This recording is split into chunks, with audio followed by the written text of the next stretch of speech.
साथियों नमस्कार। आज हम एक बार फिर से नए टॉपिक के साथ और आज की क्लास में हम विस्तार से चर्चा करने वाले हैं शिक्षा मनोविज्ञान का अर्थ, परिभाषा और उपयोगिताओं को लेकर के। इससे पहले मैं आपको बता देना चाहूँगा कि जो विद्यार्थी साइकोलॉजी को एक कठिन सब्जेक्ट के तौर पे देखते हैं या जिन विद्यार्थियों को ये लगता है कि साइकोलॉजी है वो मेरे समझ में नहीं आ रही है, ये ऐसा विषय है जिसमें मैं बहुत अच्छा नहीं कर पा रहा हूँ, तो मैं आपसे वादा करता हूँ कि अगर पूरी साइकोलॉजी की क्लास आप मेरे साथ पढ़ पाते हैं, यानी आज हम पहला टॉपिक शुरू कर रहे हैं, इस टॉपिक से लेकर के जब तक हमारी क्लासें चलेगी, आप जिस भी भर्ती की तैयारी कर रहे हैं, जिस भी पद के लिए आप लोग साइकोलॉजी पढ़ पा रहे हैं, पर्टिकुलर उस पद के लिए अगर आप सारे टॉपिक मेरे साथ पढ़ पाते हैं तो मैं आपको ये विश्वास दिलाता हूँ कि साइकोलॉजी में आप बहुत अच्छा कर पाएंगे। देखिए, मैं आपको कह दूं कि आपके 30 क्वेश्चन आते हैं, 20 आते हैं, 50 आते हैं या 80 आते हैं जिस भी सब्जेक्ट में, और मैं कह दूं कि आपके 80 में से 80 क्वेश्चन मैं सही करवा दूंगा, तो वो कहना सिर्फ कहना होगा। हकीकत ये है कि आप कितना अच्छा कर पाएंगे ये साइकोलॉजी आपके माइंड पे डिपेंड करती है, आपके मस्तिष्क पे ऊपर निर्भर करती है कि आप उन टॉपिकों को कितने बेहतर तरीके से समझ पाते हैं। समझ पा रहे हैं मैं क्या कहना चाह रहा हूं? यानी मैं इतना जरूर कह सकता हूं कि आप बहुत अच्छा करेंगे, लेकिन मैं ये नहीं कह सकता कि आप पूरे में से पूरे सही करेंगे। देखिए, और कोई सब्जेक्ट होता और मैं पॉलिटिकल साइंस की क्लास भी लेता हूं, आप लोग देखते भी होंगे, तो वहां मैं आपको कहता हूं कि आप पूरा स्कोर कर पाएंगे, इससे बाहर नहीं आएगा। तो वहां हमारा उद्देश्य ये रहता है कि हम सब कुछ इसमें ऐड कर दें और इससे बाहर कुछ नहीं आए। लेकिन साइकोलॉजी में हम इतना कर पाएंगे कि मैं आपको भरोसा दिला पाऊंगा कि आप बहुत अच्छा कर पाएंगे। अब देखिए, डायरेक्ट फैक्ट आजकल साइकोलॉजी में नहीं पूछे जाते। अगर आपके पूरा प्रकरण स्पष्ट है तो आप उस प्रश्न के ऑप्शन के बारे में विचार कर पाएंगे और उनमें से बेस्ट क्या है वो आप चुन पाएंगे। देखिए, साइकोलॉजी में कई बार ऐसा होता है कि आप लोग देख पा रहे हैं आपको चारों ही उत्तर सही लगते हैं। अब जब वहां चारों ही उत्तर आपको सही लग रहे हैं तो उनमें से बेस्ट क्या है, यानी उन चारों में से सबसे सटीक आंसर कौन सा होगा, या मैं कहूं सबसे उपयुक्त कौन सा होगा, वो हमें चुनना होता है। तो ये कुछ सामान्य बातें थी, फिर भी आप जो है भरोसा रखें कि आप बहुत अच्छा स्कोर कर पाएंगे। दूसरी बात ये कि हम यहाँ जीडी कैंपस पे आपको A to Z psychology, complete psychology है वो मेरे द्वारा करवाई जाएगी। आप पूरा संस्थान पे भरोसा रखिए, मुझ पे भरोसा रखिए, और सिर्फ भरोसा ही किया जा सकता है।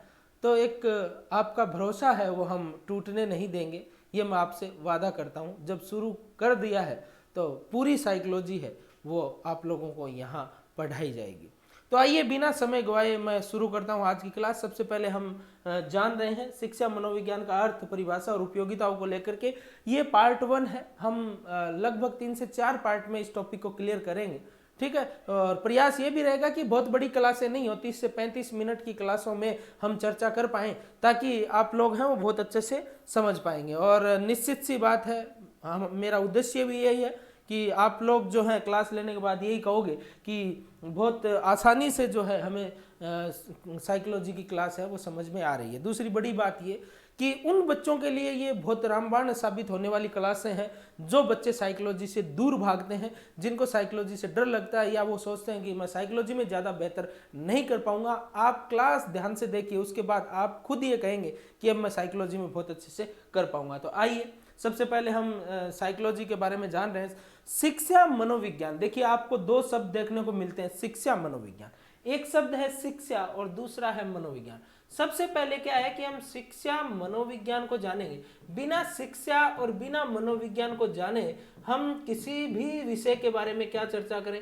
सबसे पहले ये जो शब्द है, इस शब्द को हम समझेंगे कि इसका नाम शिक्षा मनोविज्ञान क्यों पड़ा, और शिक्षा मनोविज्ञान को भी समझने से पहले हम एक एक शब्द के ऊपर चर्चा करेंगे। सबसे पहले हम समझेंगे शिक्षा क्या है, शिक्षा कैसे बना, और मनोविज्ञान है वो मनोविज्ञान किसे कहा जा सकता है, यानी शिक्षा किसे कहेंगे और मनोविज्ञान किसे कहेंगे। सबसे पहले इन हम दोनों शब्दों की चर्चा करेंगे और उसके बाद हम शिक्षा मनोविज्ञान के ऊपर एक विषय के रूप में हम पढ़ेंगे। तो सबसे पहले देखिए, जो शिक्षा जो शब्द है, ये शिक्षा शब्द संस्कृत के शिक्ष धातु से बना है।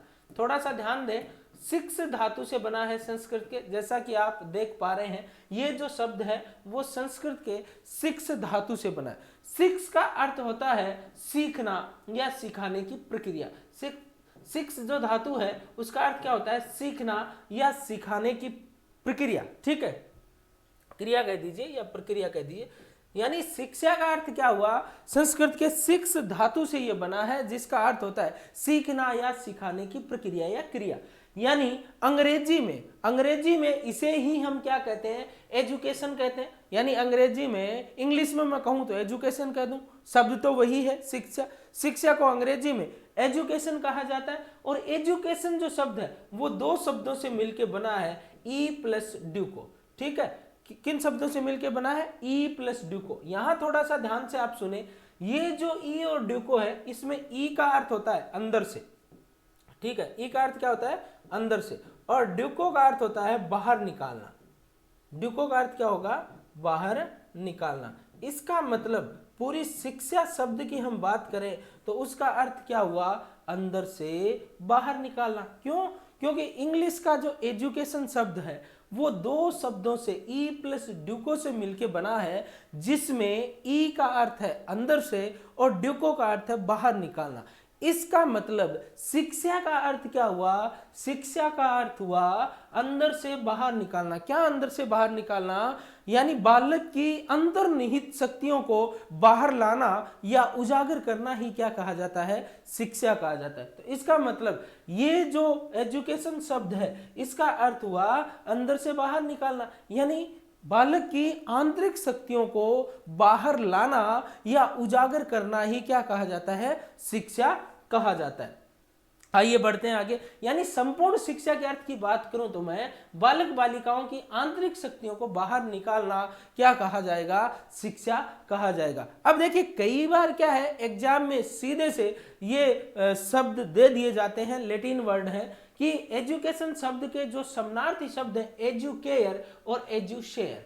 ठीक है, सिर्फ अंतर एक में CARE है जबकि दूसरे में CERE है। यानी एजुकेयर और एजुशेयर है, ये शब्द है, इनका अर्थ भी क्या होता है, आगे बढ़ाना या विकसित करना या बाहर निकालना। ठीक है, तो इनका अर्थ भी आगे बढ़ाना, बाहर निकालना या विकसित करना होता है। तो एजुकेशन शब्द के समानार्थी शब्द है एजुकेयर और एजुशेयर। फर्स्ट ग्रेड में पूछा गया प्रश्न है एजुकेयर शब्द किस भाषा का है, तो कई बार इस प्रकार के प्रश्न भी जो है वो सीधे से उठाकर पूछ लिए जाते हैं, जो बहुत ही सामान्य प्रश्न होते हैं। तो एजुकेयर और एजुशेयर जो है ये भी एजुकेशन के समानार्थी शब्द हैं, यानी अन्य दो शब्दों से मिलकर एजुकेशन बना है, एक तो ई प्लस ड्यूको से, दूसरा एजुकेयर और एजुशेयर से। तो इनका भी अर्थ आगे बढ़ाना, बाहर निकालना और विकसित करना होता है। अब हम दो चार परिभाषाओं की बात कर लेते हैं शिक्षा के बारे में। देखिए, शिक्षा के बारे में स्वामी विवेकानंद कहते हैं कि मनुष्य की पूर्व निहित पूर्णता को अभिव्यक्त करना ही शिक्षा, यानी मनुष्य की निहित पूर्णता को अभिव्यक्त करना ही क्या है, शिक्षा है। ये स्वामी विवेकानंद की परिभाषा है शिक्षा के बारे में, पूर्व निहित पूर्णता को अभिव्यक्त करना ही क्या है, शिक्षा है। महात्मा गांधी की परिभाषा है जो आपने बहुत बार पढ़ी होगी। जब महात्मा गांधी को अगर आप पढ़ते हैं या महात्मा गांधी ने जो शिक्षा से संबंधित जो बात कही थी, अच्छा मैं आप लोगों से ये आग्रह करूंगा कि आप लोग कमेंट बॉक्स में बताएं महात्मा गांधी ने शिक्षा से संबंधित क्या बातें कही थी, यानी उन्होंने क्या कहा था शिक्षा को लेकर के, तो वो आप जरूर बताएं। कौन सी शिक्षा पे उन्होंने बल दिया था, कमेंट बॉक्स में जरूर बताएं।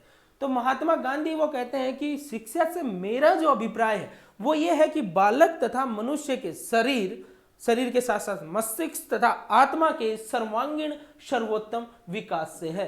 तो यानी शरीर मनुष्य का जो या बालक या मनुष्य के मस्तिष्क के साथ साथ आत्मा और आत्मा के सर्वांगीण और सर्वोत्तम विकास से। तो मनुष्य के शरीर, आत्मा, मनुष्य का मतलब यहाँ बालक और बालिका भी आ जाएगा। तो बालक, बालिका, मनुष्य के शरीर, आत्मा, मस्तिष्क का सर्वांगीण सर्वोत्तम विकास करना ही क्या है? शिक्षा है। और सही अर्थों में हम बात करें परिभाषा की, तो बालक तथा मनुष्य के शरीर, मस्तिष्क तथा आत्मा के सर्वांगीण सर्वोत्तम विकास से। तो यहाँ सर्वांगीण सर्वोत्तम विकास थोड़ा सा अगर आप ध्यान रख पाते हैं तो आप जान पाएंगे कि ये महात्मा गांधी की परिभाषा है। तो महात्मा गांधी शिक्षा के बारे में ये कहते हैं। अरस्तु की परिभाषा है, वो बहुत ही फेमस परिभाषा है, स्वस्थ शरीर में स्वस्थ मस्तिष्क का निर्माण करना ही शिक्षा है, ये अरस्तु कहते हैं। तो स्वस्थ शरीर में स्वस्थ मस्तिष्क का निर्माण करना ही क्या है?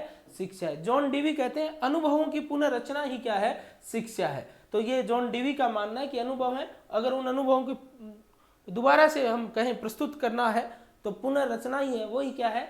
शिक्षा है। वैसे भी बालक की अंतर्निहित पूर्णता को अभिव्यक्त करना या बालक की आंतरिक शक्तियों को उजागर करना, बात वही जॉन डीवी की परिभाषा में है, हम कह सकते हैं कि स्पष्ट हो रही है। और पेस्टालॉजी क्या कहते हैं? शिक्षा व्यक्ति की समस्त जन्मजात शक्तियों का स्वाभाविक, समृद्ध सदा प्रगतिशील विकास है, ऐसा पेस्टालॉजी का मानना है। फ्रोबेल शिक्षा वह प्रक्रिया है जिसके द्वारा बालक अपने आंतरिक शक्तियों को बाह्य शक्तियों का रूप देता है, ऐसा मानना है फ्रोबेल का। और फ्रोबेल की हम बात करेंगे जब किंडरगार्टन विधि की बात करेंगे, बालक एक पौधा है ना, सारी चर्चा करेंगे हम फ्रोबेल को लेकर के। स्पेंसर क्या कहते हैं?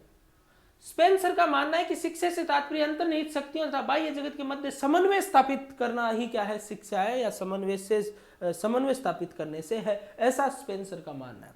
तो ये हमने बात की शिक्षा को लेकर के, और मैं कहूंगा कि इनमें भी अगर आप देखना चाहें तो अरस्तु की, विवेकानंद की और महात्मा गांधी की परिभाषाएं देख लें, काफी है शिक्षा के लिए। अब हम बात करते हैं मनोविज्ञान की। देखिए मनोविज्ञान जो शब्द है, ये मनोविज्ञान आप देख पा रहे हैं अंग्रेजी में हम इसको साइकोलॉजी कहते हैं। ये जो साइकोलॉजी शब्द है ये कैसे बना है, साइकोलॉजी शब्द कैसे बना है, इसके बारे में हम चर्चा करेंगे। सबसे पहले देखिए साइकोलॉजी शब्द जो आप देख पा रहे हैं ये दो शब्दों से मिलकर बना है, एक है साइकी और दूसरा है लोगस। पहला कौन सा है? पहला है साइकी और दूसरा है लोगस। यहां साइकी का जो अर्थ है, ये साइकी का मतलब है आत्मा, सोल, और लोगस का अर्थ है अध्ययन से, स्टडी। इसका मतलब हम ये जान पाए कि साइकोलॉजी शब्द है वो दो शब्दों से मिलके बना है, साइकी और लोगस, जिसमें साइकी का अर्थ है आत्मा जबकि लोगस का अर्थ है अध्ययन। इसका मतलब साइकोलॉजी का अर्थ क्या हुआ? आत्मा का अध्ययन। साइकोलॉजी का अर्थ क्या हुआ? आत्मा का अध्ययन। देखिए अगर हम साइकोलॉजी की बात करते हैं तो सबसे पहले अरस्तु के समय इसे दर्शन शास्त्र की एक शाखा के रूप में जाना जाता था, दर्शन शास्त्र की शाखा के रूप में पढ़ा जाता था साइकोलॉजी को। हम बात करें अरस्तु के समय, ठीक है। अब क्या हुआ कि विलियम जेम्स ने दर्शन शास्त्र को या दर्शन शास्त्र से साइकोलॉजी जो है इसको अलग किया।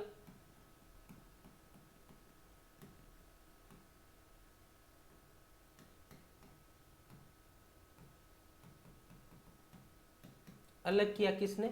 विलियम जेम्स ने।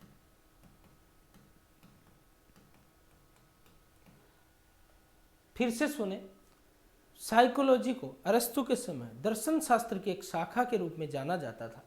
दर्शन शास्त्र से साइकोलॉजी को अलग करने का श्रेय विलियम जेम्स को जाता है। इसलिए विलियम जेम्स को अमेरिका में मनोविज्ञान का जनक कहा जाता है। विलियम जेम्स की एक पुस्तक है प्रिंसिपल ऑफ साइकोलॉजी, पुस्तक का नाम है प्रिंसिपल ऑफ साइकोलॉजी। ये मनोविज्ञान की आधारशिला बनी जब उन्होंने दर्शन शास्त्र से साइकोलॉजी को अलग किया विलियम जेम्स ने। इसलिए विलियम जेम्स को अमेरिका में मनोविज्ञान का जनक माना जाता है। इनकी एक पुस्तक है प्रिंसिपल ऑफ साइकोलॉजी, पुस्तक का नाम है प्रिंसिपल ऑफ साइकोलॉजी। ये जो इनकी पुस्तक है विलियम जेम्स की, ये मनोविज्ञान की आधारशिला बनी। इसलिए कई बार ये भी पूछ लिया जाता है कि विलियम जेम्स की पुस्तक का नाम क्या है, तो प्रिंसिपल ऑफ साइकोलॉजी, जो मनोविज्ञान की आधारशिला बनी या आधार बनी, तो प्रिंसिपल ऑफ साइकोलॉजी। अब हम चर्चा कर रहे थे कि साइकोलॉजी के अर्थ को लेकर के, कि साइकोलॉजी का अर्थ क्या हुआ। यानी हमने बात की, ये दो शब्दों से मिलकर बना है, एक हमने बात की साइकी और दूसरा हमने बात की लोगस। साइकी का अर्थ हमने जाना आत्मा, जबकि लोगस का अर्थ हमने जाना अध्ययन। इसलिए हम इस बात को जान पाए कि साइकोलॉजी का अर्थ क्या हुआ, आत्मा का अध्ययन। अब देखिए, आत्मा के अध्ययन की मैं बात करूं तो ये आत्मा का जो अध्ययन है, ये आत्मा का अध्ययन कहा जाने लगा 16वीं शताब्दी तक, या आत्मा का विज्ञान भी कह सकते हैं, आत्मा का अध्ययन भी कह सकते हैं। ये बात है 16वीं शताब्दी तक। कब तक? 16वीं शताब्दी तक। इसके साथ, आत्मा के अध्ययन के साथ नाम जुड़े हैं प्लेटो,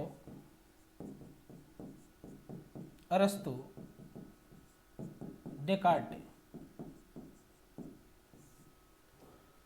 अब देखिए, कोई भी विषय होगा, उस विषय को जिस नाम से जाना जाएगा, उस विषय के बारे में हमें बताना पड़ेगा, वरना हम एक सब्जेक्ट के रूप में उसे पढ़ेंगे कैसे।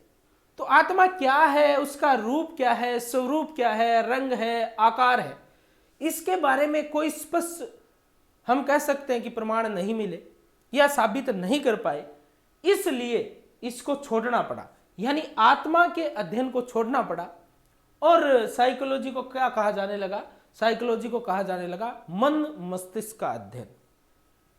तो सबसे पहले नंबर 1 हमने बात की, इसे क्या कहा गया? आत्मा का अध्ययन।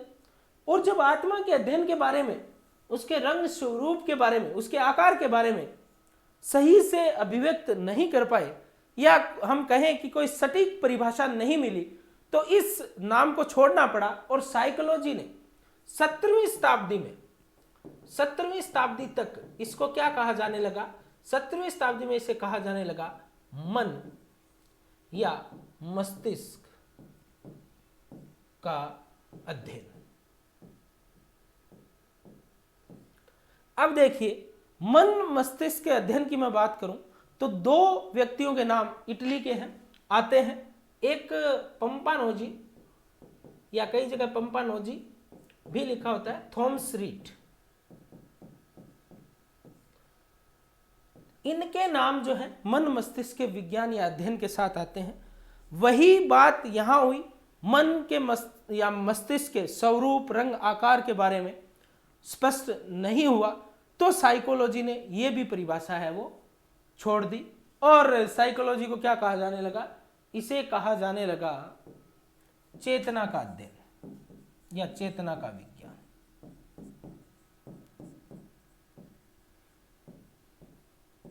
अगर चेतना की जब बात आती है तो फ्राइड का नाम आपने सुना होगा, सिगमंड फ्राइड की।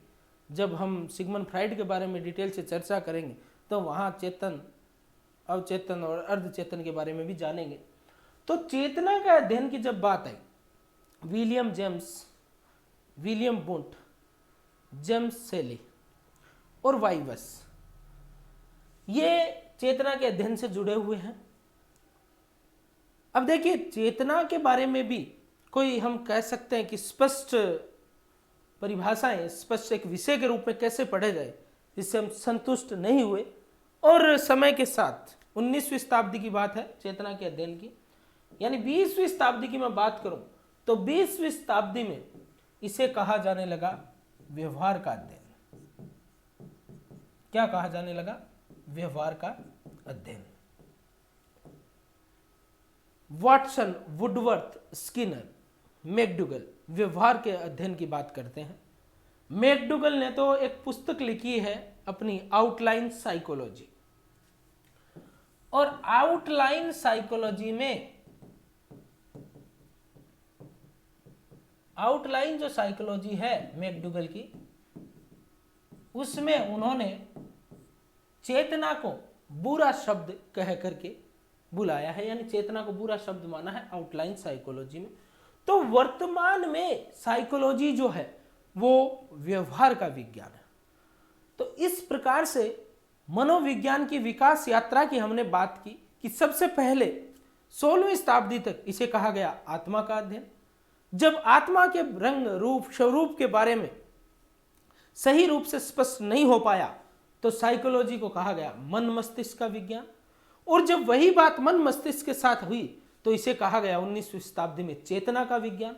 और जब चेतना को स्पष्ट नहीं कर पाए तो 20वीं शताब्दी में साइकोलॉजी को कहा गया व्यवहार का विज्ञान। और आज भी मनोविज्ञान को व्यवहार के विज्ञान के रूप में जानते हैं।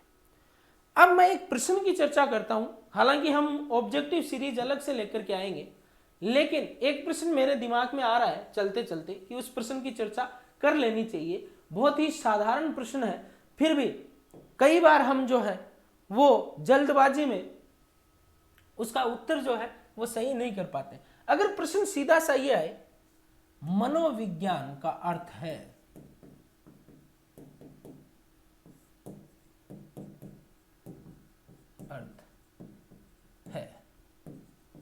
ऑप्शन मैं आपको दे रहा हूं,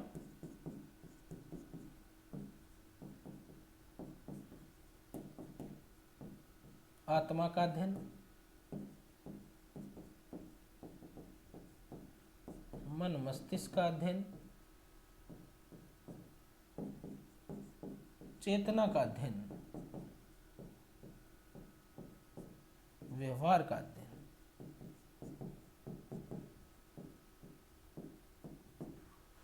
ये ऑप्शन आपके सामने है।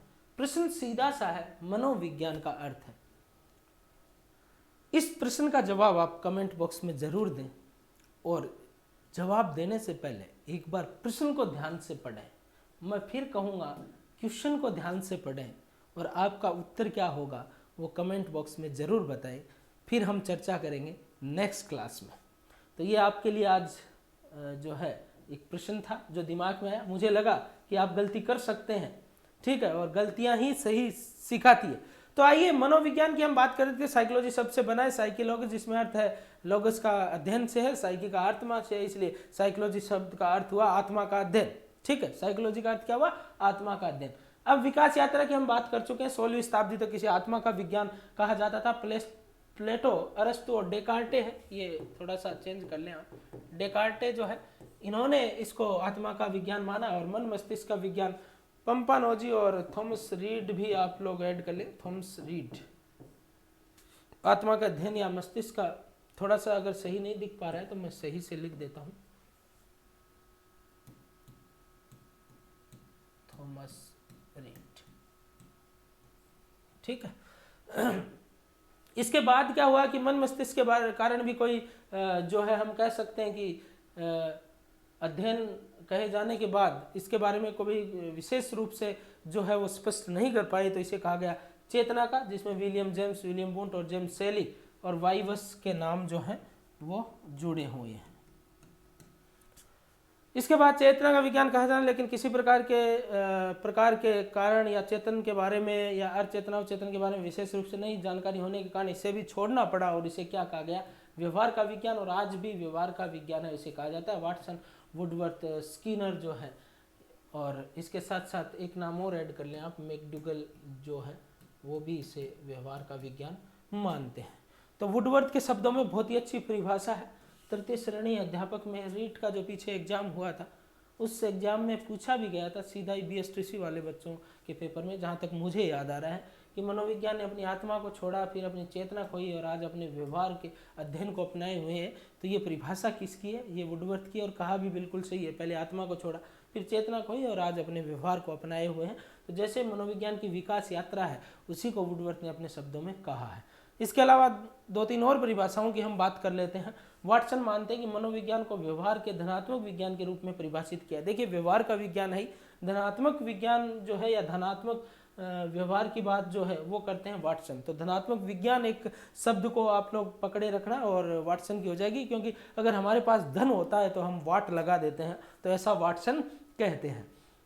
मैकडूगल, ये मैकडूगल जो है, ये मैकडूगल का मानना है कि मनोविज्ञान आचरण एवं व्यवहार का यथार्थ विज्ञान है। ठीक है, यथार्थ विज्ञान है। तो यथार्थ विज्ञान की बात कौन करते हैं? मैकडूगल। यथार्थ शब्द को ध्यान में रखोगे तो मैकडूगल याद आ जाएंगे। और वुडवर्थ क्या कहते हैं कि मनोविज्ञान वातावरण के संपर्क में होने वाले मानव व्यवहारों का विज्ञान है। तो मानव व्यवहारों के विज्ञान की बात करते हैं वुडवर्थ। तो इस प्रकार से आपको पर्टिकुलर जो हम कह सकते हैं कि 2-4 परिभाषाएं जो एग्जाम में पूछी जाती हैं, उनके लिए हमें वर्ड पढ़ना पड़ेगा। धन होगा तो वाट लगा देंगे, धनात्मक विज्ञान वाटसन। ठीक है, मैकडूगल यथार्थ विज्ञान की बात करते हैं और वुडवर्थ जो है मानव व्यवहारों के विज्ञान की बात करते हैं। तो इस प्रकार से जो है वो हम कह सकते हैं कि शिक्षा और मनोविज्ञान को लेकर के बातचीत की। अगली क्लास में हम इसी टॉपिक को आगे बढ़ाएंगे, शिक्षा मनोविज्ञान की चर्चा करेंगे। तो मेरा मानना है कि आज की क्लास आप लोगों की समझ में आई होगी। मिलते हैं इसी टॉपिक के साथ अगली क्लास में। तब तक के लिए जय हिंद, जय भारत।